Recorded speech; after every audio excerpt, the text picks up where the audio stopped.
Hello, aspirants. Welcome to Shy Educators. Grab a pen and a copy. Let's get started. Recently हमने remote sensing, GIS, GPS, DGPS and ETS cover किया था, जिसमें हमने in detail in topics के बारे में बात की थी, राइट? स्पेसिफिकली फॉर JKSSB नायब तहसीलदार, राइट? उसका एक लेक्चर पेंडिंग रहता है जिसमें हमें JNK के रिलेटेड स्कीम्स जो है GIS एंड रिमोट सेंसिंग में वो कवर करनी है, एंड कुछ टर्मिनोलॉजीज़ रहती है एंड MCQs हमारा पेंडिंग रहता है, राइट? और थोड़ा सा रिवाइज करेंगे, वो हम लेके आएंगे कुछ दिन में. But before that let's talk about this particular topic. अगर आप बाकी एग्जाम्स को भी टारगेट कर रहे हैं, like your JKSSB, apart from JKSSB नायब तहसीलदार या SI है आपका, उसके बगैर अगर आप बाकी एग्जाम्स जैसे SSC CGL है आपका, RRB है आपका, जूनियर असिस्टेंट है आपका, बाकी एग्जाम्स है आपके जो आप टारगेट करना चाह रहे हैं या जो आप टारगेट कर रहे हैं, जिनमें ये इंपॉर्टेंट टॉपिक बनता है, हर जगह आपका इन्वायरमेंट, इकोलॉजी एंड बायोडाइवर्सिटी पूछा जाता है. क्या पूछा जाता है? Environment, ecology and biodiversity. ये तीन टॉपिक्स आपके इन डिटेल पूछे जाते हैं हर जगह पे. तो which again becomes a very important topic from the exam perspective, right? काफ़ी सारे स्टूडेंट्स ने ऑलरेडी ये देखा होगा, बेसिक आइडिया होगा. आज हम थोड़ा सा एग्जाम ओरिएंटेड बात करेंगे, कैसे टेक्निकल क्वेश्चंस बन सकते हैं. हम हमेशा एग्जाम में क्या गलती करते हैं, बेसिक्स को छोड़ देते हैं, रिवीजन नहीं करते हैं, और हमारे नोट्स जो होते हैं वो ज़्यादा बल्की होते हैं. उसकी वजह से क्या होता है, जब रिवाइज करने का टाइम आता है तो हमें आलस आ जाता है, हम रिवाइज नहीं करते हैं, और उसकी वजह से हमारी बेसिक गलतियां एग्जाम में होती है, बेसिक क्वेश्चंस छूट जाते हैं. So I don't want you guys to repeat that mistake again and again, ठीक है ना? एग्ज़ाम क्रैक करने का कुछ बेसिक फंडामेंटल होता है. वो क्या चीज़ है कि सबसे पहला बेसिक्स आपके क्लियर होने चाहिए. Number 2 short notes. Number 3 revision. बात समझ आ रही है? That is it, that's all you need. And sectional मॉक्स आपको देने चाहिए, सेक्शनल मॉक्स वीकली. आपने कोई टॉपिक पढ़ा, फॉर एग्जांपल अगर हम आज इन्वायरमेंट बेसिक्स पढ़ेंगे, इस बेसिक्स में से कितने टाइप के क्वेश्चन बन सकते हैं, क्या पूछा गया आज तक, ये आपको देखना है. तब जाके आपको ये सारी चीज़ें समझ आएंगी और आप इसमें क्वेश्चन कर पाओगे सॉल्व, राइट? दूसरी बात, आप खुद से क्वेश्चन एक करो कि आसपास लाइब्रेरी में इस वक्त 1000 बच्चे बैठे हैं, 2000 बच्चे बैठे हैं, और ओवरऑल JNK स्टेट की अगर हम बात करें, लाखों बच्चे एग्जाम में बैठते हैं. आपको खुद से ये सवाल करना है कि वाई मी, मैं क्यों क्रैक करूँगा एग्ज़ाम? बाकी भी मेहनत कर रहे हैं, बाकी भी सेम पढ़ रहे हैं, but there is a slight difference between hard work and doing hard work in a smart way. मैं ये नहीं कहूँगा आप स्मार्ट वर्क करोगे तो आप आगे बढ़ोगे. मैं कह रहा हूँ कि आप हार्ड वर्क करो, हार्ड वर्क के बगैर आपके पास कोई और ऑप्शन नहीं है. There is no short trick, there is no smart work, there is only one thing, and that is your doing hard work in a smart way. बस बात खत्म. स्मार्ट वे क्या होता है? शॉर्ट नोट्स बनाओ, mnemonics series बनाओ, आपकी हर एक टॉपिक की निमोनिक्स बनाओ ताकि आपकी ट्रिक्स एंड टिप्स में याद रहे वो चीज़ें. स्टैटिक पोर्शन आपका क्लियर करो, बेसिक पोर्शन आपका क्लियर करो, फ्लो चार्ट्स बनाओ, और फिर प्रिसाइज नोट्स को रिवाइज करो और सेक्शनल मॉक दे दो, and then you will see the improvement. चलिए let's get back to the topic. मेरा फ़र्ज़ था ये बोलना और मैंने बोला. Let's get back to the topic. Wish you all the best. Okay, let's get started. Environment क्या है आपका? बचपन से देखते आए हैं, काफ़ी सारे स्टूडेंट्स को पता भी होगा, ठीक है? ये एक नेचुरल सिस्टम है. क्रिएट कैसे हो रहा है? जब एक बायोटिक और एबायोटिक कंपोनेंट आपस में इंटरेक्ट कर रहा है. क्या है ये बायोटिक? बायोटिक में आपका आता है लिविंग ऑर्गेनिजम्स. ना कि सिर्फ लिविंग ऑर्गेनिजम्स आएंगे बायोटिक में, बल्कि डेड एंड डिकेइंग मैटर भी आएगा आपका. क्या आएगा? डेड एंड डिकेइंग मैटर भी आएगा, फॉसिल्स भी आएंगे आपके, ठीक है? जब आपकी बॉडी डिकम्पोज हो जाती है या किसी एनिमल की बॉडी डिकम्पोज हो जाती है, वहाँ पे बून्स भी रह जाती है, फॉसिल्स वगैरह रह जाते हैं, वो भी आपके किस में आएंगे? बायोटिक कंपोनेंट में आएंगे. बात समझ आ रही है? डेड डिकेइंग मैटर भी, फॉसिल्स भी आपके किस में आएंगे? बायोटिक कंपोनेंट में आएंगे. ऑर्गेनिजम्स तो है ही, right? Abiotic, what is abiotic? Abiotic आपका हो गया क्लाइमेट, एबायोटिक आपका हो गया वाटर, सॉइल, टेम्परेचर, ठीक है? ये दोनों आपस में इंटरेक्ट करेंगे तो क्या क्रिएट होगा? इन्वायरमेंट. और इन्वायरमेंट में फिर आती है चीज़ें हैबिटेट, इकोसिस्टम, आगे जाके देखते हैं.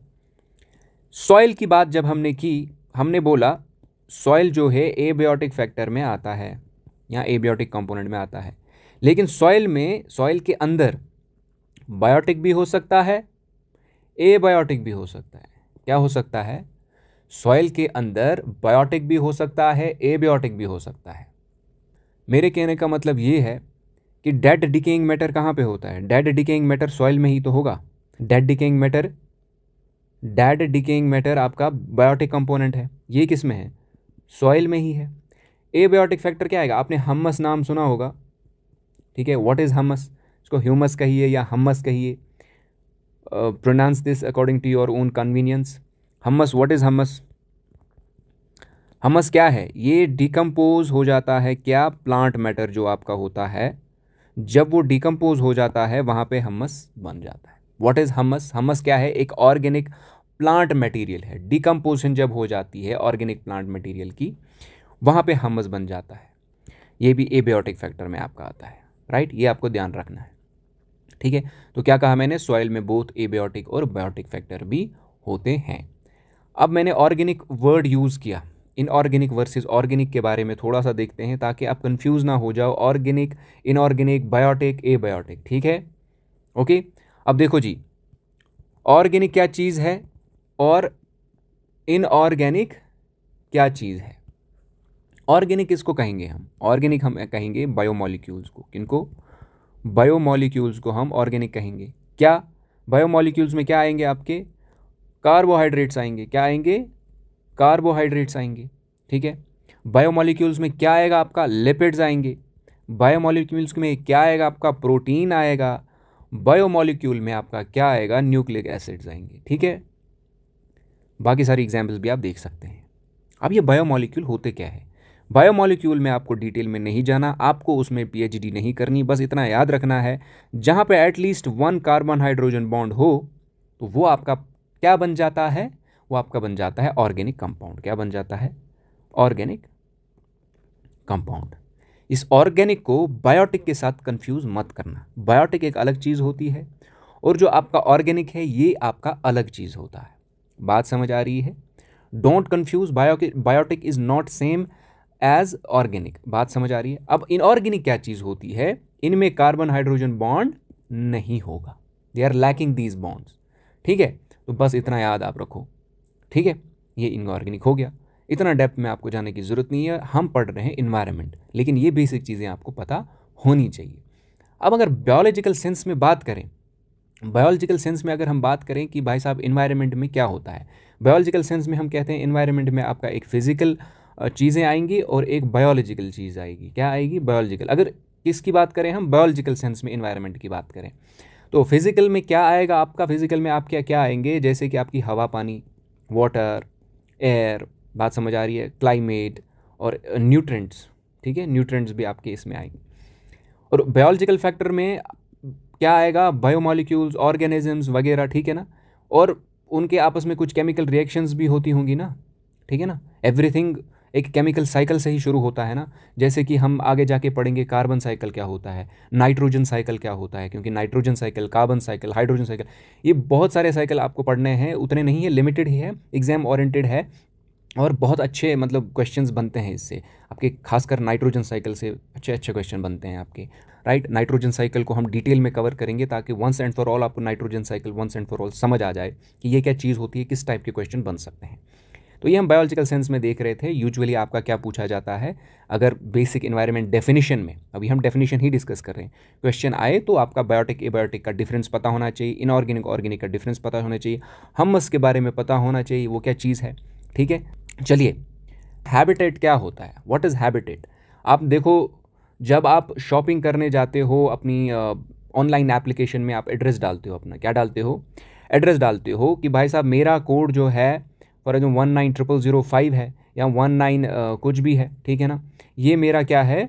कोड है 190001 जो भी है, ठीक है ना। ये मेरा पिन कोड है। What is pin code? Pin code आपका एड्रेस बताता है, ठीक है। फिर आप हाउस नंबर देते हो, आपका क्या देते हो? House number, lane number. तो दैट मीन्स एक ऑर्गेनिज्म हो आप और आपका वो एड्रेस है, ठीक है। दैट मीन्स हैबिटेट क्या है? हैबिटेट क्या है? एक फिजिकल प्लेस है। क्या है? फिजिकल प्लेस है जहाँ पे ऑर्गेनिज्म रहता है। हम ये भी कह सकते हैं address of an organism is called habitat. ऐसे भी क्वेश्चन बन सकता है, address of an organism is called habitat. बात समझ आ रही है? Where an organism lives. एक इंपॉर्टेंट पॉइंट है कि habitat, every habitat has life. हर एक हैबिटेट, देखो ऑब्वियस सी बात है, जहाँ पे किसी चीज़ का एड्रेस है वहाँ तो कोई रह रहा है ना। जिसका एड्रेस नहीं होगा मतलब वहाँ नहीं रह रहा है कोई। अब अगर एड्रेस होगा दैट मीन्स अगर किसी चीज़ का पर्टिकुलर एड्रेस है, आप शॉपिंग में एड्रेस दे रहे हो, that means you are living there, that is why आप एड्रेस दे रहे हो। इसी तरह एक हैबिटेट का एड्रेस है, वहाँ पे एक ऑर्गेनिज्म रह रहा है, दैट इज़ वाई कि हैबिटेट हैज़ ऑलवेज लाइफ।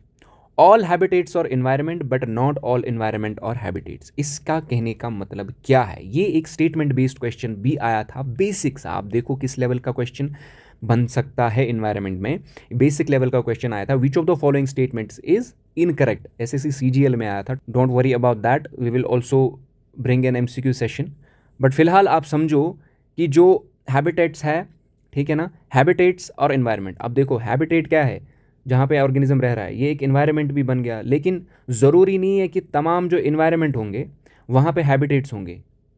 क्या कह रहा हूँ मैं ये कह रहा हूँ कुछ इन्वायरमेंट ऐसे भी हार्श कंडीशन में होते हैं जहाँ पे लिविंग ऑर्गेनिज्म रह ही नहीं पाएगा। इन अ मीन वाइल वो भी हम देखेंगे। कोई हार्श कंडीशन है जहाँ पे ऑर्गेनिज्म नहीं रह रहे हैं, वहाँ पे लाइफ ही नहीं है, वहाँ पे हैबिटेट ही नहीं है किसी चीज़ का। बात समझ आ रही है?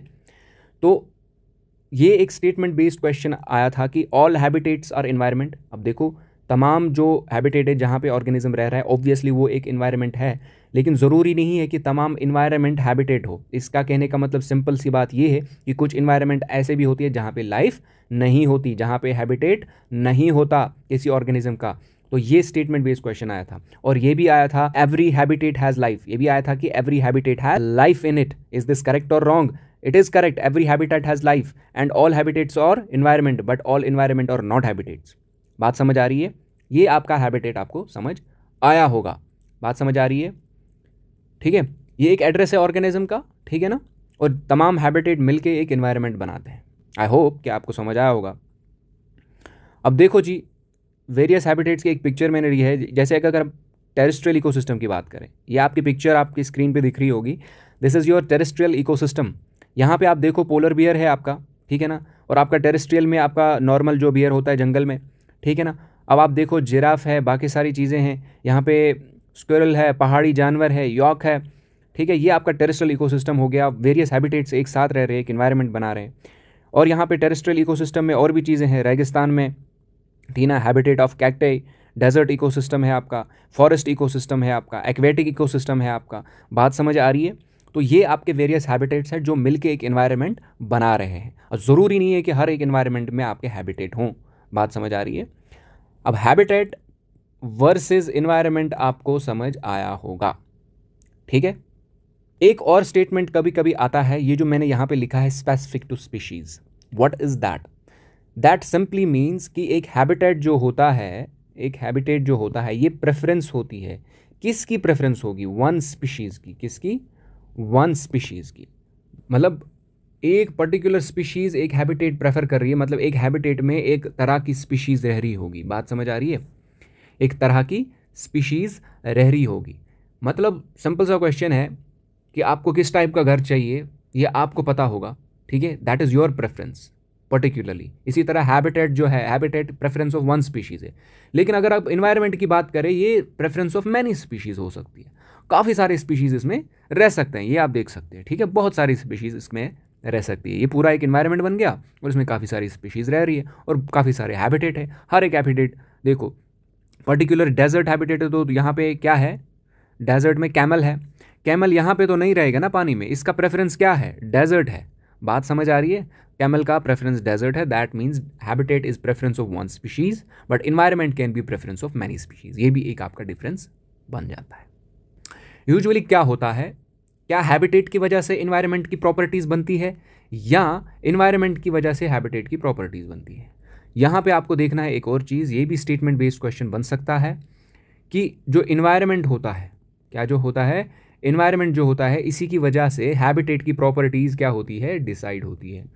बात समझ आ रही है? कहीं पे स्नो पड़ती है तो उसका हैबिटेट उस जानवर का वहाँ पे अकॉर्डिंगली उसकी प्रॉपर्टी होगी। लेकिन हैबिटेट जो है वो इन्वायरमेंट की प्रॉपर्टीज़ डिसाइड नहीं करेगा, लेकिन इन्वायरमेंट हैबिटेट की प्रॉपर्टीज़ डिसाइड कर सकता है। Should we move forward? Yes, I guess. उसके बाद हम बात करेंगे इकोसिस्टम के बारे में। अब आती है बात इकोसिस्टम की। आपने देखा एनवायरनमेंट, आपने देखा habitat, now what is ecosystem.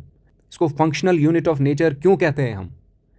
क्योंकि इसमें प्लांट्स, एनिमल्स, बैक्टीरिया, फंजे, एवरीथिंग, जिसको हम क्या कहते हैं, प्रोड्यूसर, कंज्यूमर, डिकम्पोजर, इनकी आपस में इंटरेक्शन, इनकी वजह से न्यूट्रेंट साइक्लिंग होती है, एनर्जी फ्लो वहाँ से होता है, तो तभी इसको फंक्शनल यूनिट कहते हैं। प्रोड्यूसर, कंज्यूमर, डिकम्पोजर आपस में चीज़ें करते हैं, इन्हीं से उभर के आ रही है चीज़ें, तो एक इकोसिस्टम क्रिएट हो रहा है। क्या हो रहा है? इकोसिस्टम क्रिएट हो रहा है। बात समझ आ रही है? इन अ मीन वाइल मैं आपको ये भी डिफरेंस बताऊंगा कि इकोसिस्टम और इन्वायरमेंट में डिफरेंस क्या चीज़ होती है। बात समझ आ रही है? हमने हैबिटेट देखा और इन्वायरमेंट देखा, लेकिन इकोसिस्टम में क्या डिफरेंस है। ठीक है, लेट्स मूव फॉरवर्ड। आपने देखा होगा कि ये टेरेस्ट्रियल इकोसिस्टम है और ये आपका एक्वेटिक इकोसिस्टम है। बात समझ आ रही है? जो इकोसिस्टम है ये स्पेसिफिक होता है, लिमिटेड होता है। इसमें क्या होती है? लिमिटेड और स्पेसिफिक स्पीशीज होती है। देखो ऊपर भी हमने एक पिक्चर देखी थी, ये आपका एक्वेटिक इकोसिस्टम में पर्टिकुलर जानवर इसमें रह रहे हैं। बात समझ आ रही है? पर्टिकुलर मैमल्स इसमें रह रहे हैं। तो दैट मीन्स इकोसिस्टम में क्या होती है? स्पेसिफिक और लिमिटेड स्पीशीज होती है, जैसे कि एक्वेटिक में आप अभी देख रहे हो, जैसे कि टेरेस्ट्रियल में देख रहे हो। ठीक है, इकोसिस्टम में क्या होता है? जब बायोटिक एबायोटिक कंपोनेंट्स आपस में लिंक होकर न्यूट्रिएंट साइकिल्स बनाते हैं, एनर्जी फ्लो हो जाता है आपका। ठीक है ना, वो जाके हम आगे इन डिटेल पढ़ने वाले हैं। एक इकोसिस्टम में एक स्पीशीज है, वो डिपेंड करती है ऑन अदर स्पीशीज। ठीक है ना, every species depends on other species. बात समझ आ रही है? ऐसे चल रहा है एक न्यूट्रिएंट साइकिल, ऐसे चल रहा है एक एनर्जी फ्लो, प्रोड्यूसर कंज्यूमर ऐसे इंटरेक्ट कर रहे हैं, ये आपस पे डिपेंड है, आपस में एक दूसरे से डिपेंडेंट है, एक इकोसिस्टम क्रिएट हो रहा है, और उसी को हम कहते हैं इकोलॉजिकल कम्युनिटी। क्या कहते हैं? Ecological community. ठीक है, इसमें कुछ एलिमेंट्स भी आएंगे, फिजिकल एलिमेंट्स भी आएंगे। ठीक है ना, अगर कोई एक पार्ट इकोसिस्टम का डैमेज होता है, सारा देखो फॉर एग्जांपल यहाँ पे कोई डैमेज हो गया टेरेस्ट्रियल इकोसिस्टम में, आग लग गई है, फॉरेस्ट फायर आ गया है, ठीक है ना, वाइल्ड फायर्स आ गए हैं, जो भी है आपका कोई नेचुरल कैलेमिटी आ गई, तो ये पूरा का पूरा इफेक्ट होगा ना। बात समझ आ रही है? इसमें तो सबका घर है, ये आपस में डिपेंडेंट है एक दूसरे से। ये बेचारा फॉर एग्जाम्पल घास खा रहा है, ये पूरी जल गई, कहाँ जाएगा? तो ये क्वेश्चन बन सकता है, बेसिक क्वेश्चन ये बन सकता है कि everything, every species in an ecosystem depend on each other. बात समझ आ रही है? On other species. और बाकी एलिमेंट्स जो होते हैं, इनको एलिमेंट आप कहेंगे, ये जो फिजिकल एलिमेंट्स है ना, that means in an ecosystem species depend on other species and elements. क्या? बाकी सारे एलिमेंट्स, घास फूस है आपका, पानी है आपका, बाकी चीज़ें हैं आपके, ये पेड़ है, कोई इस पे चढ़ के बैठ रहा है, ये इसका एक एलिमेंट बन जाता है, इसका हैबिटेट है, यही इसकी रहने की जगह है। घर तबाह होगा तो कहाँ जाएगा? और बन गई एक इकोलॉजिकल कम्युनिटी, ये सारी बन गई इकोलॉजिकल कम्युनिटी। अब अगर इसका एक पार्ट डैमेज होगा तो पूरा का पूरा इम्पैक्ट हो जाएगा। बात समझ आ रही है? क्लासिफिकेशन ऑफ इकोसिस्टम में अगर हम देखें, टेरेस्ट्रियल और आपका एक्वेटिक आता है, ये आप सबको पता है। बात समझ आ रही है? कंपोनेंट्स में जाने से पहले, जो कंपोनेंट्स है आपके इकोसिस्टम के, उसमें जाने से पहले हम देखेंगे जो इकोसिस्टम है और इन्वायरमेंट है, इनमें डिफरेंस क्या है। इकोसिस्टम में लाइफ होती है। क्या होती है? इकोसिस्टम में लाइफ होती है। हमने अभी देखा, life in it has life in it. बात समझ आ रही है? ये फंक्शनल यूनिट ऑफ नेचर है, या इसको हम कहेंगे फंक्शनल यूनिट ऑफ इन्वायरमेंट। क्या कहेंगे? Functional unit of environment. बात समझ आ रही है? लेकिन जो इन्वायरमेंट है इसमें लाइफ हो सकती है, हो भी नहीं सकती। बात समझ आ रही है? इन्वायरमेंट में लाइफ भी हो सकती है, नहीं भी हो सकती है। इन्वायरमेंट क्या है? ये ग्रुप ऑफ इकोसिस्टम है, ग्रुप ऑफ इकोसिस्टम। बात समझ आ रही है? तो ज़रूरी नहीं है कि लाइफ हो। अब इकोलॉजी क्या चीज़ है, ये भी हम नेक्स्ट लेक्चर में देखेंगे, बट अभी इतना है कि ये स्टडी है इंट्रैक्शंस बिटवीन ऑर्गेनिजम्स। ठीक है ना, ऑर्गेनिजम्स एंड देयर सराउंडिंग्स, बस इसको हम कहेंगे इकोलॉजी। बात खत्म। हम क्या देख रहे थे? कंपोनेंट्स क्या है इकोसिस्टम के। उससे पहले, कंपोनेंट्स देखने से पहले आप एक बार ये देखिए क्लासिफिकेशन। एक आपका नेचुरल इकोसिस्टम आता है, एक आपका मैन मेड इकोसिस्टम आता है। क्या आता है? एक नेचुरल, एक मैन मेड। नेचुरल में क्या आएगा आपका? नेचुरल में आपका फॉरेस्ट है, ग्रासलैंड है, डेजर्ट है, ये आपके टेरेस्ट्रियल में आएंगे।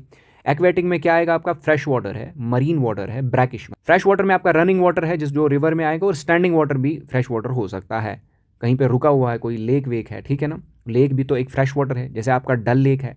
बात समझ आ रही है? इसी तरह आपका ब्रैकिश इकोसिस्टम में क्या आएगा? मंगरू आएगा एंड वेटलैंड एंड एस्ट्रीज। ये क्या चीज़ होती है? मंगरू क्या होता है, वेटलैंड क्या होता है, एस्ट्रीज क्या होती है, ये भी हम डिटेल में पढ़ेंगे। बड़े मज़ेदार चीज़ें हैं ये, मज़ा आएगा पढ़ने में। मेन मेड क्या है? जो हम एक्वेरिया है, गार्डन है, डैम है, क्रॉपलैंड, हम राइस फील्ड्स है, ये जो हम खुद बना रहे हैं। वहाँ पे एक इकोसिस्टम क्रिएट हो रहा है जब हम करेंगे वो चीज़ें, ठीक है। तो वो मैन मेड है आपका। ये आपको बेसिक चीज़ें पता होंगी, आई होप सो। कंपोनेंट्स में आपका क्या आएगा इकोसिस्टम में? बायोटिक और एबायोटिक एंड बायोटिक। एबायोटिक में आपका फिजिकल में टेम्परेचर, लाइट, ह्यूमिडिटी। इनऑर्गेनिक में आपका वाटर, ऑक्सीजन, CO2। ऑर्गेनिक में आपका कार्ब्स, प्रोटीन, लिपिड। बायोटिक में आपके प्रोड्यूसर, कंज्यूमर एंड डिकम्पोजर, ठीक है। लेकिन इसमें कुछ इंपॉर्टेंट पॉइंट्स हम देखेंगे जो एग्जाम में पूछे जा सकते हैं, ठीक है।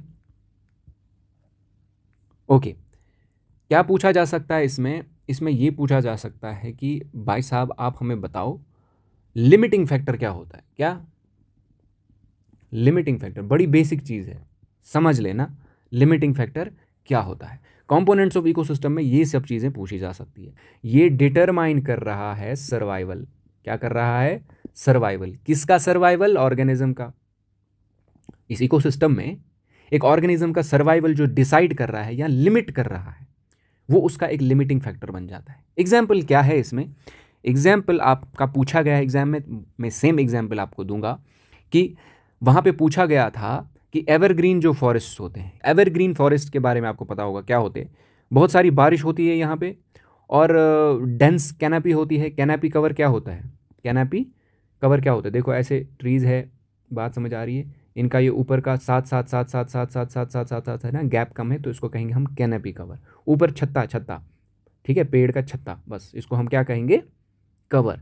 तो ये कैनपी कवर बन जाता है आपका, ठीक है। डेंस कैनपी होती है एवरग्रीन फॉरेस्ट की, अच्छी खासी बारिश भी होती है, ठीक है ना, वेजिटेशन अच्छी होती है।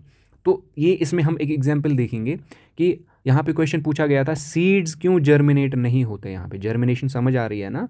मतलब आपने स्प्राउट्स देखे होंगे, ऐसे निकलते हैं ना जब हम सीड्स कहीं पे रखते हैं, जब हमें वो बोने होते हैं, ठीक है ना। तो जर्मिनेशन उसे कहते हैं। क्या कहते हैं? जर्मिनेशन। ये सब चीज़ें आपको बेसिक पता होंगी, I hope so. Seed germinate क्यों नहीं हो रहे हैं एवरग्रीन फॉरेस्ट में? क्विकली क्यों नहीं हो रहे? ऐसा नहीं है कि नहीं हो रहे हैं, होते हैं, काफ़ी सारे, मतलब कम चांसेस होते हैं उनके सर्वाइवल के आफ्टर जर्मिनेशन। क्यों होते हैं वो भी देखेंगे। देखो जी, ये एक इसका लिमिटिंग फैक्टर बन जाता है सीड्स के जर्मिनेशन का। एवरग्रीन फॉरेस्ट में क्यों नहीं होते हैं? क्योंकि देखो वहाँ पे क्वेश्चन आया था, रेन भी है वहाँ पे, अच्छी वेजिटेशन भी, फिर भी ये नहीं हो रहा है, ठीक है। सॉइल भी अच्छा खासा है। होता क्या है वहाँ पे होता है जो सरफेस सॉइल है ना आपका, आपके सॉइल सिलेबस में सॉइल टाइप्स भी है, वो हम डिटेल में पढ़ेंगे। वो आपका अलग से टॉपिक दिया गया है सॉइल टाइप्स, वो हम डिटेल में, मज़ेदार टॉपिक है, वो भी पढ़ेंगे।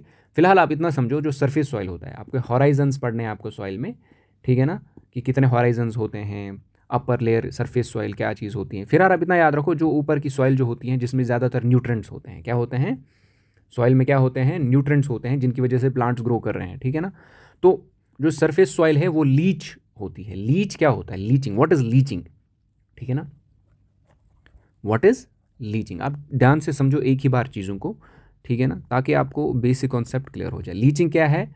Washing away of nutrients. कैसे वॉश अवे होता है? जंगल में पानी कहीं से आ गया, फ्लड आ गया, ज़्यादा बारिश होगी तो वो ऊपर की जो सरफेस सॉइल जो होती है, सरफेस सॉइल, अपर सॉइल, जहाँ पे ज़्यादातर न्यूट्रेंट्स होते हैं, वो लीच अवे होते हैं। क्या? वॉश अवे होते हैं। बात समझ आ रही है? तो एवरग्रीन फॉरेस्ट में ज़्यादा हैवी लीचिंग होती है। क्या होती है? Heavy leaching. जब वहाँ पे न्यूट्रेंट्स ही नहीं बचे तो सीड्स जर्मिनेट कहाँ से होंगे? ये एक रीज़न, सिंपल सा रीज़न था, ठीक है ना। रनिंग वाटर की वजह से वहाँ पे जो सरफेस सॉइल में जो न्यूट्रेंट्स है वो वॉश अवे हो जाते हैं। तो ये एक लिमिटिंग फैक्टर बन जाता है जर्मिनेशन ऑफ सीड्स के लिए, ठीक है।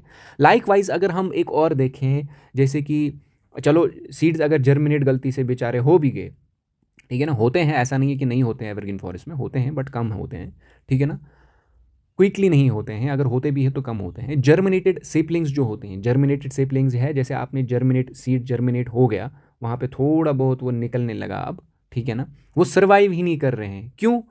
क्योंकि इतनी कैनपी डेंस होती है, सनलाइट नीचे आ ही नहीं पा रही, तो सनलाइट नहीं आ पा रही है, बेचारा मुरझा जाएगा, ठीक है ना। हेंस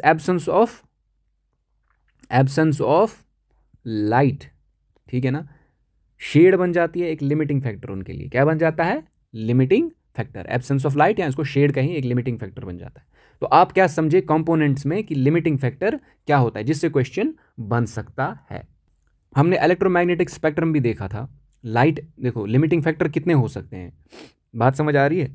लिमिटिंग फैक्टर आपका लाइट हो सकता है, रेनफॉल हो सकता है, टेम्परेचर हो सकता है, एटमॉस्फेयर हो सकता है, ऑर्गेनिक कंपाउंड्स, बायोमोलिक्यूल्स, प्रोटीन्स, ये भी एज अ लिमिटिंग फैक्टर कभी कभी एक्ट कर सकते हैं। कैसे कर सकते हैं एक्ट? हमने देखा लाइट, हमने देखा रेनफॉल कैसे लिमिट कर सकता है। अगर ज़्यादा हो गया, ठीक है ना, तो लीच अवे हो जाएगी सॉइल, फ्लड आ जाएगा, ठीक है ना, वो भी एक लिमिटिंग फैक्टर बन सकता है, ठीक है ना। इसी तरह लाइट कैसे, यहाँ तो नहीं पहुँचेगी, बेचारा ये सेपलिंग नहीं उग पाया। या तो एक ऐसा भी बन सकता है यूवी, हमने इलेक्ट्रोमैग्नेटिक स्पेक्ट्रम में यूवी देखा था कि वो बहुत ही खतरनाक हार्मफुल होता है ऑर्गेनिजम्स के लिए, यूवी कंपोनेंट, ठीक है ना। वो अगर पास ऑन हो गया, सरफेस पे आ गया यूवी, वो भी एक लिमिटिंग फैक्टर बन जाएगा। टेम्परेचर, अब टेम्परेचर कैसे बन जाएगा? देखो एक बेसिक कॉन्सेप्ट है आपका, टेम्परेचर एक लिमिटिंग फैक्टर कैसे बन सकता है। अब आप सोच रहे होंगे, आप डेप्थ में जा रहे हो, नहीं, अगर लिमिटिंग फैक्टर में क्वेश्चन पूछा गया है तो लाइट से पूछा गया था, सनलाइट से पूछा था, एवरग्रीन हाउस, ये भी तो पूछ सकते हैं कि टेम्परेचर कैसे एक्ट करता है एज ए लिमिटिंग फैक्टर, पूछ सकते हैं ना। तो उसमें आपका एक टर्म आता है टेम्परेचर। कुछ ऑर्गेनिजम्स टॉलरेट कर सकते हैं, क्या कर सकते हैं? टॉलरेट कर सकते हैं वाइड रेंज ऑफ टेम्परेचर्स, उनको आप कहेंगे यूरिथर्मल। क्या कहेंगे? यूरिथर्मल, उनको आप कहेंगे यूरिथर्मल, EURITHERMAL, ठीक है। ये आपका हो गया वाइड रेंज ऑफ टेम्परेचर जो ऑर्गेनिजम्स टॉलरेट कर पा रहे हैं। अब जो ऑर्गेनिजम्स नैरो रेंज कर रहे हैं, जिनकी ज़्यादा टॉलरेंस नहीं है टेम्परेचर के लिए, उनको हम कहेंगे स्टीनोथर्मल। क्या कहेंगे? स्टीनोथर्मल। बस ये दो टर्म्स आपकी पूछी जा सकती है, ज़्यादा डेप्थ में जाने की ज़रूरत नहीं है कि ये क्या चीज़ होती है, क्यों होता है, ठीक है, इतना आपको नहीं पूछा जाएगा। अच्छा, एटमॉस्फेयर कैसे कर सकता है? Atmosphere, how does atmosphere act as a limiting factor? How atmosphere कैसे कर सकता है लिमिटिंग फैक्टर? एटमॉस्फेयर में देखो 21% जो है ऑक्सीजन, जो है क्या है, 21% जो ऑक्सीजन है वो हेल्प करता है सर्वाइवल ऑफ मैनी ऑर्गेनिजम्स। 78% आपका क्या है? नाइट्रोजन है। बात समझ आ रही है? नाइट्रोजन का क्या काम है? नाइट्रोजन के बहुत सारे काम है। एक काम ये भी है कि ये स्पॉन्टेनियस कंबस्टन जो होती है, ठीक है, उसको प्रिवेंट करती है। क्या करती है? स्पॉन्टेनियस कंबशन को प्रिवेंट करती है। उसके बाद आपका 0.038 समथिंग कार्बन डाइऑक्साइड आता है, ठीक है ना, जो करता है कार्बन डाइऑक्साइड, क्या करता है, किस में हेल्प करेगा आपका?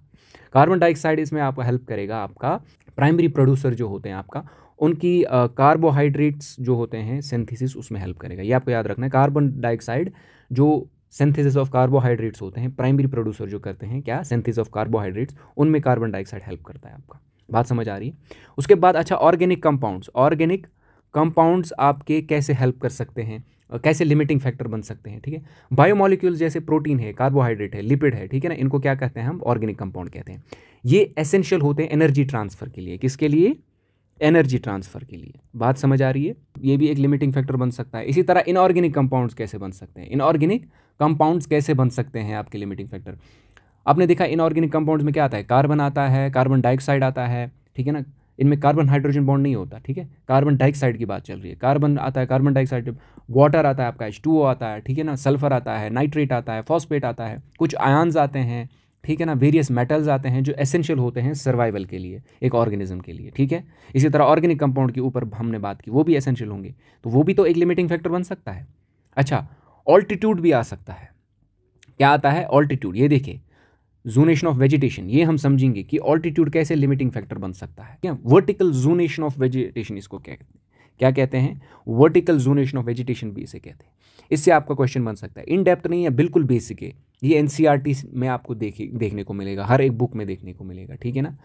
अब देखो जी, वर्टिकली ऊपर जितना आप जाओगे तो वेजिटेशन कम होती जा रही है, यहाँ पे लैटिट्यूडनली जाओगे तो वेजिटेशन कम होती है। क्या? वेजिटेशन कम होती है। आप देखो, हमने आपको बोला था कि हम ज्योग्राफी में पढ़ेंगे लैटिट्यूड लॉन्गिट्यूड्स इन डिटेल। फिलहाल आपको ये पता होगा, ये आपके लॉन्गिट्यूड्स होते हैं और ये आपके लैटिट्यूड्स होते हैं, इमेजिनरी लाइंस होती हैं, ठीक है ना। जीपीएस में भी हमने देखा था कि इनकी जहाँ पे इंटरसेक्शन होती है वहाँ पे आपको लोकेशन मिल जाती है, वो आप देखो, हम फिर भी इनको डिटेल में कवर करेंगे। फिलहाल आप देखो, जैसे ये नॉर्थ पोल है, ये साउथ पोल है और ये आपका इक्वेटर है। बात समझ आ रही है? आप देखो, आप मान लो कि ये आपका एक पोल है और ये आपका दूसरा पोल है। वर्टिकली अगर हम ऊपर जाए तो देखो भाई साहब, यहाँ पे आइस कैप है, स्नो है, तो वेजिटेशन नहीं है। ठीक है, जितना आप ऊपर ऊपर जाओगे वेजिटेशन कम हो रही है, जितना आप ऊपर ऊपर जाओगे वेजिटेशन कम हो रही है। जितना आप, ये देखो ये आपका पोल है, पोल की से इक्वेटर की तरफ अगर आ रहे हो, पोल से इक्वेटर की तरफ आ रहे हो तो देखो वेजिटेशन आपको देखने को मिल रही है अच्छी खासी यहाँ से भी। ठीक है, बात समझ आ रही है? Very good. तो पोल टू इक्वेटर कैसे जा रहा है? आइस कैप, फिर आपकी टुंड्रा वेजिटेशन आएगी। टुंड्रा मतलब वो छोटी छोटी वेजिटेशन होती है, श्रब्स वगैरह होते हैं, ठीक है ना, छोटी छोटी ग्रास होता है। फॉरेस्ट आएगा आपका, ग्रास लैंड आएगा, फिर आपका रेन फॉरेस्ट आएगा। बात समझ आ रही है? ये ट्रॉपिकल रेन फॉरेस्ट यहाँ पे आपको दिख रहा होगा, ठीक है ना। ये आपका मिक्सड फॉरेस्ट यहाँ पे, ये आपका डेसिडियस फॉरेस्ट यहाँ पे, क्योंकि ये इक्वेटर के साथ साथ है। ये आपका कॉनिफेरस, ये आपके टेम्परेट ग्रास लैंड है, टेम्परेट ग्रास लैंड, सवानाज आपने नाम सुना होगा, ठीक है ना। चलिए, तो आपने देखा कि वर्टिकल, असल में हम बात करें ऑल्टीट्यूड और लैटिट्यूडनल एक्सटेंट कैसे एक लिमिटिंग फैक्टर बन सकता है। बात समझ आ रही है? चलिए, और क्या बात कर रहे थे हम?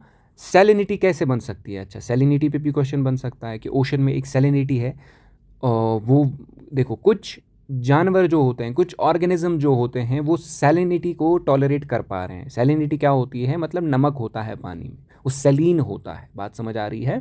टेम्परेचर में हमने ऊपर एक टर्म देखी थी यूरीथर्मल, लेकिन अगर कोई ऑर्गेनिज्म टॉलरेट कर रहा है सैलिनिटी को, वाइड रेंज ऑफ सैलिन, उसको क्या कहेंगे? यूरीहैलीन। क्या कहेंगे? यूरीहैलीन। अगर बाकी जो ऑर्गेनिजम्स है जो नैरो रेंज है उनको कहेंगे स्टीनोहैलीन। बस ये आपको याद रखना है। हैलीन जहाँ पे है तो सैलिनिटी की बात हो रही है, थर्मल है तो टेम्परेचर की बात हो रही है। बात समझ आ रही है? अब हमने देखना है कि ये जो टेरेस्ट्रियल, आपके टेरेस्ट्रियल इकोसिस्टम हमने देखा ऊपर क्या होता है, उनमें जो ऑटोट्रॉफ्स होते हैं। What is autotroph? Self nourishing इनको कहेंगे। क्या कहेंगे? Self nourishing green plants, green plants या बैक्टीरिया, या बैक्टीरिया, ये ऑटोट्रॉफ्स होते हैं। ठीक है, बैक्टीरिया में क्या आएगा आपका? साइनोबैक्टीरिया, आपने नाम सुना होगा। साइनोबैक्टीरिया में आपने नाम सुना। ब्लू ग्रीन एल्गे आपने नाम सुना होगा, ब्लू ग्रीन एल्गे आपने नाम सुना होगा। ये सारे क्या आते हैं? ये कैरी आउट करते हैं फोटोसिंथेसिस। क्या करते हैं? अपना फूड खुद ही बनाते हैं, तभी उनको कहते हैं ऑटोट्रॉफ्स, फोटोसिंथेसिस। ठीक है, अब एक्वेटिक इकोसिस्टम में जो माइक्रोस्कोपिक एल्गे होते हैं, जिनको प्लैंक्टन कहते हैं, एल्गे जो माइक्रोस्कोपिक लेवल पे होते हैं उनको क्या कहते हैं? Planktons, planktons, phytoplanktons. ठीक है ना, एक्वेटिक इकोसिस्टम में ऐसे ऐसे आपका वो हो जाता है। ठीक है, प्लैंक्टन्स। बात समझ आ रही है? प्लैंक्टन्स क्या है? ये प्राइमरी प्रोड्यूसर है। बात समझ आ रही है? ऑटोट्रॉफ समझ में आया? Very good. ठीक है, फिर उसके बाद हेटेरोट्रॉफ्स आते हैं वगैरह वगैरह, अभी वो भी देखेंगे। लेकिन सबसे पहले आप ये देखो कि ये जो एबियोटिक लिमिटिंग फैक्टर है ये टेरेस्ट्रियल ऑटोट्रॉफ्स को कैसे अफेक्ट करता है, टेरेस्ट्रियल ऑटोट्रॉफ्स को कैसे अफेक्ट करता है। इसमें से क्वेश्चन मैंने देखा था, जैसे कि लाइट है आपका, हाउ डज लाइट इफेक्ट। ऊपर भी हमने देखा, यहाँ पे हम देखेंगे अगर कोई high intensity, extremely high intensity अगर होगी लाइट की, तो वो क्या होगी? रूट ग्रोथ उससे होगी, ऑटोट्रॉफ्स की। क्या होगी? हम ऑटोट्रॉफ्स के लिए बात कर रहे हैं, ऊपर हम जनरल बात कर रहे हैं, यहाँ पे हम स्पेसिफिकली ऑटोट्रॉफ्स की बात कर रहे हैं। लाइट जो है वो रूट ग्रोथ में हेल्प करेगा, करेगा कि नहीं करेगा? Very good. ठीक है ना, शूट ग्रोथ भी होगी, लेकिन ज़्यादातर रूट ग्रोथ। ठीक है ना, रूट्स और ऊपर शूट्स। बात समझ आ रही है? गुड। तो लाइट क्या है? एक रूट ग्रोथ फैक्टर बन जाता है आपका। शूट ग्रोथ भी होगी, लेकिन ज़्यादा रूट ग्रोथ ही लाइट से होती है। ठीक है ना, इससे क्या होगा? ये रिजल्ट करेगा किस में? Resulting in what? Increased transpiration, increase transpiration. अब ये ट्रांसपिरेशन वगैरह क्या होती है आपको मैम पढ़ाएंगी, रिया मैम आपको पढ़ाएंगी अपने बायो में। ठीक है ना, डिटेल में। फिलहाल आपको आइडिया होगा ट्रांसपिरेशन के बारे में थोड़ा थोड़ा। ठीक है ना, लेट्स लीव दैट पार्ट। ठीक है ना, अब देखो हम असल में कुछ और बात कर रहे हैं, यहाँ पे ट्रांसपिरेशन की बात नहीं चल रही है, यहाँ पे बात चल रही है लाइट कैसे इफेक्ट कर रही है किसको?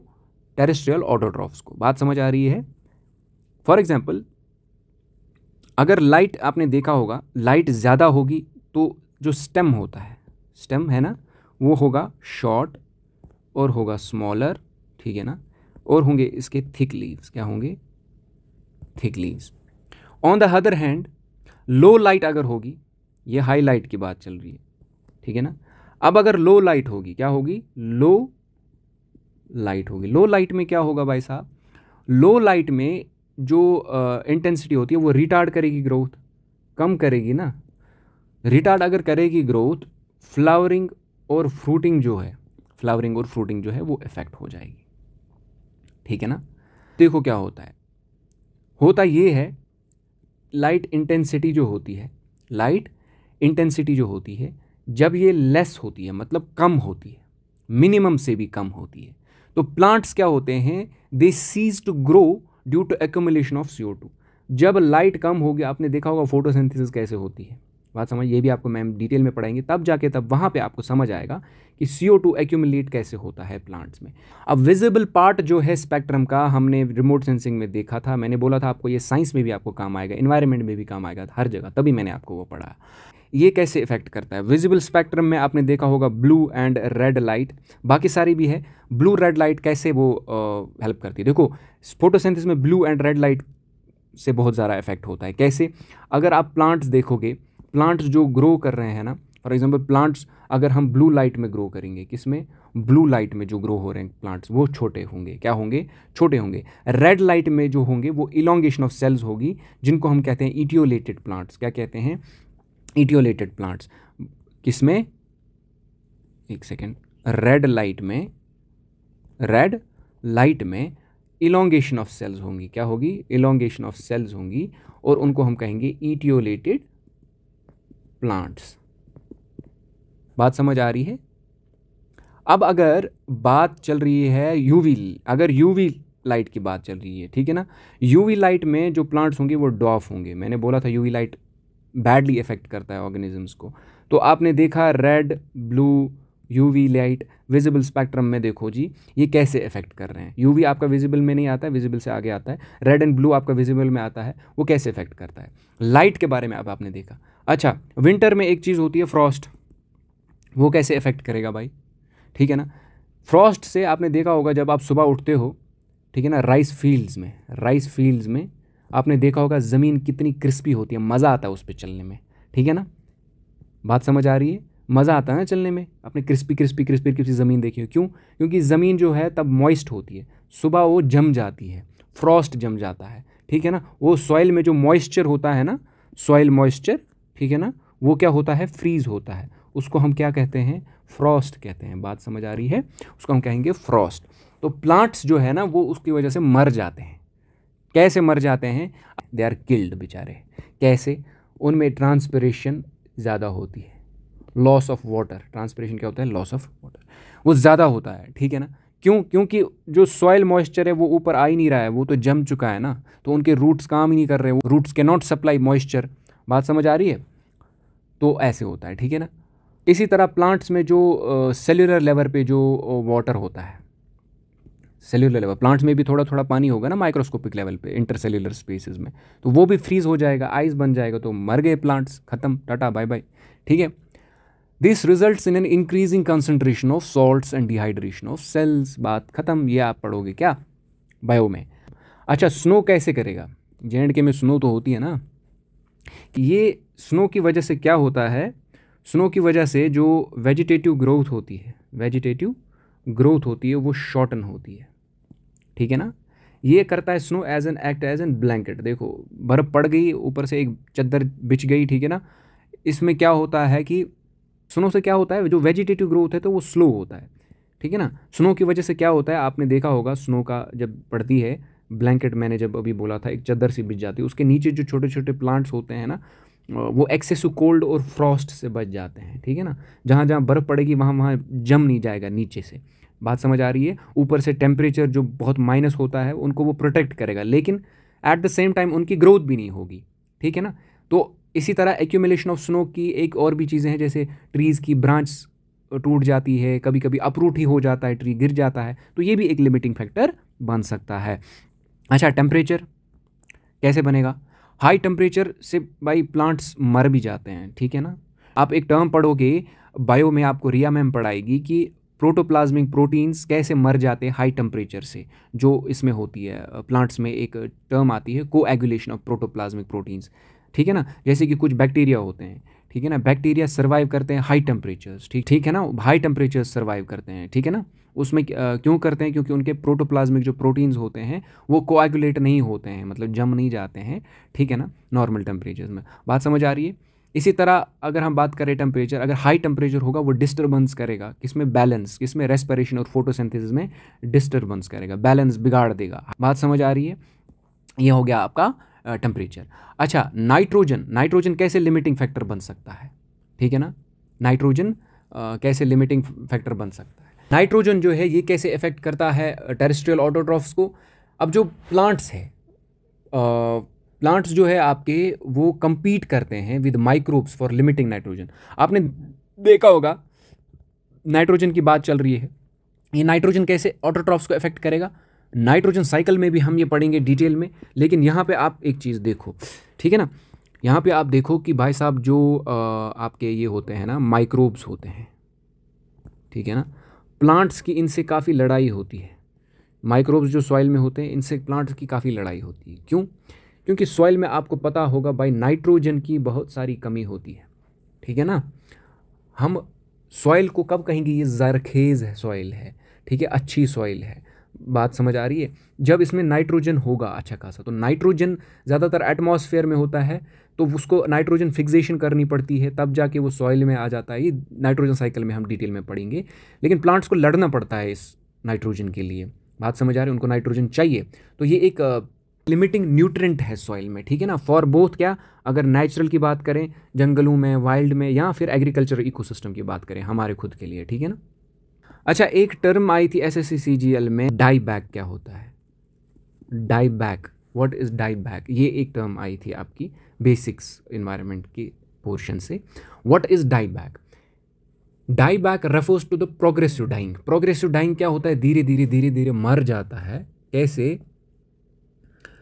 अब देखो ये आपका प्लांट है, ये इसका टिप है for example, I am not good in drawing, sorry, ये इसका, चलो सॉरी ऐसे बनाते हैं, इतना भी आलसी नहीं होना चाहिए, ओके।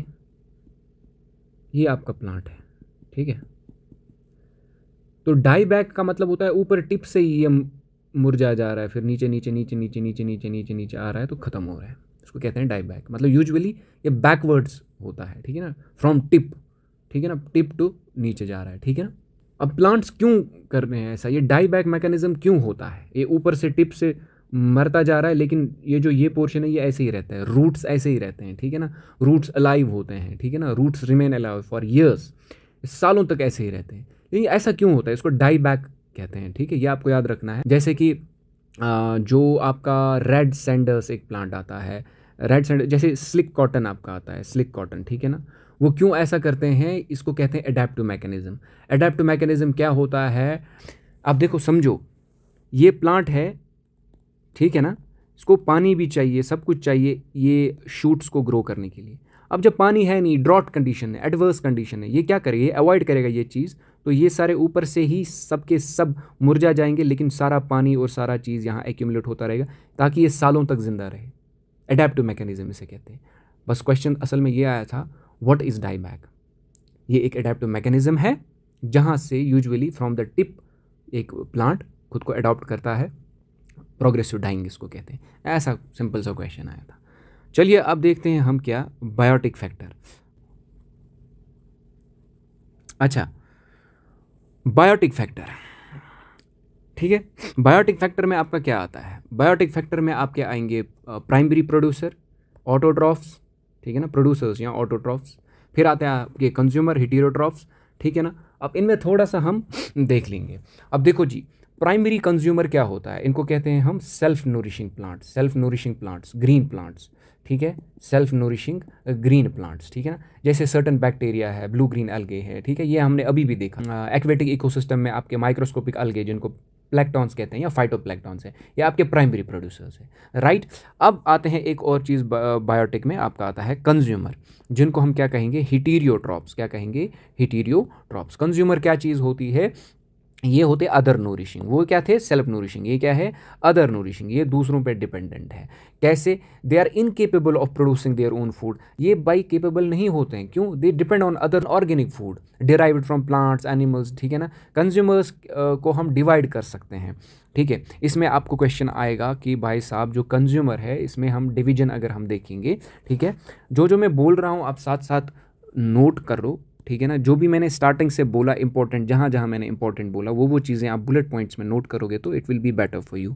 अब कंज्यूमर्स जो होते हैं, कंज्यूमर्स क्या चीज़ है, कंज्यूमर्स क्या चीज़ है, जिनको हम हेटेरोट्रॉफ्स कहते हैं, ये हमने देखा। लेकिन इसमें क्या है, एक आता है आपका मैक्रो, एक आपका आता है माइक्रो। मैक्रो और माइक्रो, बात समझ आ रही है। मैक्रो कंज्यूमर क्या है, जैसे कि आपका हर्बीवोर्स, ठीक है ना। हर्बीवोर्स में प्राइमरी कंज्यूमर, ठीक है ना। हर्बीवोर्स क्या है, शीप, रैबिट, काउ एटसेट्रा। इसी तरह माइक्रो को फिलहाल छोड़ो, माइक्रो में क्या आएगा और क्या आएगा, सेकेंडरी, ठीक है ना। Primary consumer herbivores, secondary consumer कौन है, वुल्व्स है, डॉग्स है, स्नेक्स है, एटसेट्रा एटसेट्रा। और क्या आता है इसमें, कार्निवोर्स। कार्निवोर्स क्या है, ये फीड करते हैं प्राइमरी पे भी, ये ना उनको छोड़ते हैं ना उनको छोड़ते हैं, कंज्यूमर्स को भी। बात समझ आ रही है, ठीक है। जैसे आपका लाइन हुआ, जैसे आपका वुल्व्स हुए, हाइनाज हुए, ठीक है ना, ये दोनों को नहीं छोड़ते। बात समझ आ रही है। अच्छा, ओमनिवोर्स एक और टर्म इसमें आती है। ओमनिवोर्स क्या है, जैसे कि हम, ओमनिवोर्स क्या है, ये प्लांट्स भी खाते हैं और ये क्या खाते हैं, ये एनिमल्स भी खाते हैं। कार्निवोर्स क्या है, ये both primary and secondary consumer पे डिपेंड करते हैं। बात समझ आ रही है, प्राइमरी एंड सेकेंडरी कंज्यूमर पे डिपेंड करते हैं। देखो फिर से देखो, माइक्रो कंज्यूमर क्या है आपके, कंज्यूमर हमने देखा क्या होता है, कंज्यूमर्स को क्या कहते हैं, हेटेरोट्रॉफ्स, जो दूसरों पे डिपेंड होते हैं, ठीक है ना। सेल्फ नूरिशिंग नहीं होते हैं, अदर नूरिशिंग होते हैं, ये इनकेपेबल होते हैं प्रोड्यूसिंग देयर ओन फूड। बात समझ आ रही है। उसमें हमने देखा मैक्रो, मैक्रो में आता है हर्बीवोर्स, जिनको हम कहते हैं प्राइमरी कंज्यूमर। क्या कहते हैं, प्राइमरी कंज्यूमर। हर्बीवोर्स में आपके क्या आएंगे, sheep, rabbit etcetera. Secondary, secondary consumer में क्या आएगा आपका, सेकेंडरी कंज्यूमर में आप क्या क्या, वुल्व्स और डॉग, स्नेक्स, ये सेकेंडरी कंज्यूमर है जो उनको खाते हैं, रैबिट को, शीप को। बात समझ आ रही है। इसी तरह आपका आता है कार्निवोर, ये कंज्यूमर्स को खाते हैं। कार्निवोर्स आपका ग्रास वास नहीं खाएंगे, बात समझ आ रही है। ये ऑटोट्रॉफ्स को नहीं खाएंगे, ये किनको खाएंगे, कंज्यूमर्स की यहाँ पे बात चल रही है। बात समझ रहे हो मेरी, कंज्यूमर्स की बात चल रही है। यहाँ पे हमने ऑटोट्रॉफ्स की बात की, यहाँ पे कंज्यूमर्स की बात चल रही है। कार्निवोर्स किनको खाएंगे, प्राइमरी कंज्यूमर्स को भी, सेकेंडरी कंज्यूमर्स को भी खाएंगे, लाइन, वुल्व्स। ओमनिवोर्स क्या है, ओमनिवोर्स क्या है भाई साहब, जैसे आपका हम हो गए, ये दोनों को खाते हैं, चाहे वो आपके प्लांट्स हो चाहे वो आपके एनिमल्स हो, दोनों को हम खा जाएंगे, उनको कहेंगे ओमनिवोर्स। अच्छा, ये तो हो गया मैक्रो। क्या हो गया, macro. What about micro, what about micro. Micro में आपका आता है एक टर्म फैगोट्रॉप्स। व्हाट आर फैगोट्रॉप्स, फैगोट्रॉप्स क्या है, ये टाइनी ऑर्गेनिज्म होते हैं, छोटे छोटे छोटे होते हैं, ये इंजेस्ट करते हैं, क्या करते हैं, सीधे इंजेस्ट करते हैं ऑर्गेनिक मैटर। बात समझ आ रही है, ऑर्गेनिक मैटर सीधे इंजेस्ट करते हैं, इनको हम कहेंगे फैगोट्रॉप्स, ठीक है ना, as you can see on your screen. और आता है ऑस्मोट्रॉफ्स। क्या आता है, ऑस्मोट्रॉफ्स। ऑस्मोट्रॉफ्स क्या है, ये ऑर्गेनिजम्स हैं जो ऑब्टेन करते हैं अपने न्यूट्रिएंट्स कहाँ से, by the uptake of dissolve organic matter. ये अपटेक करते हैं क्या, dissolved organic matter, organic matter, जैसे कि osmosis, movement of solvent through semi permeable membrane, osmosis, ठीक है ना। बात समझ आ रही है, as you can see on your screen osmotrophs examples. उसके बाद आपका आता है इसमें माइक्रो में एक और चीज़ जिसको कहते हैं सेप्रोट्रॉफ्स।